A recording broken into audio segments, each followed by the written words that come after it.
പൗരത്വ നിയമ ഭേദഗതിയിൽ പ്രധാനമന്ത്രി നരേന്ദ്രമോദിക്കെതിരെ രൂക്ഷ വിമർശനവുമായി ഡൽഹി മുഖ്യമന്ത്രി അരവിന്ദ് കെജ്രിവാൾ. പാകിസ്ഥാനിൽ നിന്നുള്ളവരെ കുടിയിരുത്താനാണ് ബി.ജെ.പിയുടെ ശ്രമം. രാജ്യത്തെ തൊഴിൽരഹിതരെയും ഭവനരഹിതരെയും കേന്ദ്ര സർക്കാർ കണ്ടില്ലെന്ന് നടിക്കുന്നുവെന്നും അരവിന്ദ് കെജ്രിവാൾ.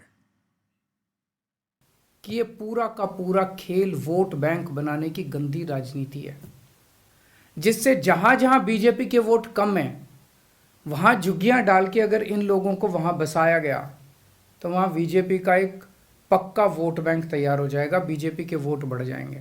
पाकिस्तानियों और बांग्लादेशियों के लिए भारी संख्या में भारत आने के लिए बीजेपी सरकार ने दरवाजे खोल दिए। ये देश के लिए बेहद खतरनाक है। अब बीजेपी कह रही है कि इलीगल माइग्रेंट जो आए हैं उनको हम नागरिकता देंगे, उनको हम बसाएंगे।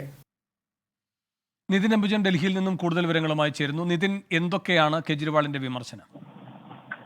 വേണു, പൗരത്വ നിയമത്തിനെതിരെ വലിയ പ്രതിഷേധമാണ് പ്രതിപക്ഷ പാർട്ടികൾ, പ്രത്യേകിച്ചും പ്രതിപക്ഷ മുഖ്യമന്ത്രിമാരെല്ലാം ഉയർത്തുന്നത്. നേരത്തെ മമതാ ബാനർജിയും ഇപ്പോൾ അരവിന്ദ് കെജ്രിവാളും വലിയ വിമർശനം ഉയർത്തിയിരിക്കുകയാണ്.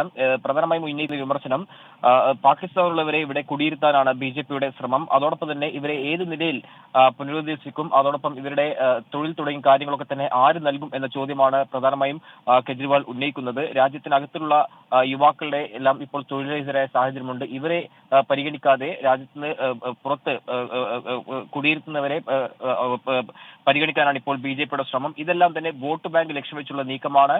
അത്തരത്തിൽ നേരത്തെ തന്നെ 2009 ഇതുമായി ബന്ധപ്പെട്ട പാർലമെന്റ് അടക്കം നടപടികൾ പൂർത്തിയാക്കി, പിന്നെ എന്തുകൊണ്ട് ഇത്തരം വൈകി എന്ന ചോദ്യമാണ് പ്രധാനമായും ഉന്നയിക്കുന്നത്. എന്തായാലും പ്രതിപക്ഷ സംസ്ഥാനങ്ങളിലും തന്നെ വലിയ പ്രതിഷേധങ്ങൾ ഇപ്പോൾ രൂപപ്പെട്ടു വരുന്നുണ്ട്. ഇതിന്റെ ഭാഗമായി തന്നെയാണ് ഇപ്പോൾ ഡൽഹി മുഖ്യമന്ത്രി അരവിന്ദ് കെജ്രിവാളും ഈ വിഷയത്തിൽ ഇപ്പോൾ പ്രധാനമന്ത്രിക്കെതിരെ രൂക്ഷ വിമർശനം ഉന്നയിച്ചിരിക്കുന്നത്. ശരി, നിതിൻ അംബുജനാണ് ഡൽഹിയിൽ നിന്ന് വിവരങ്ങൾ നൽകിയത്.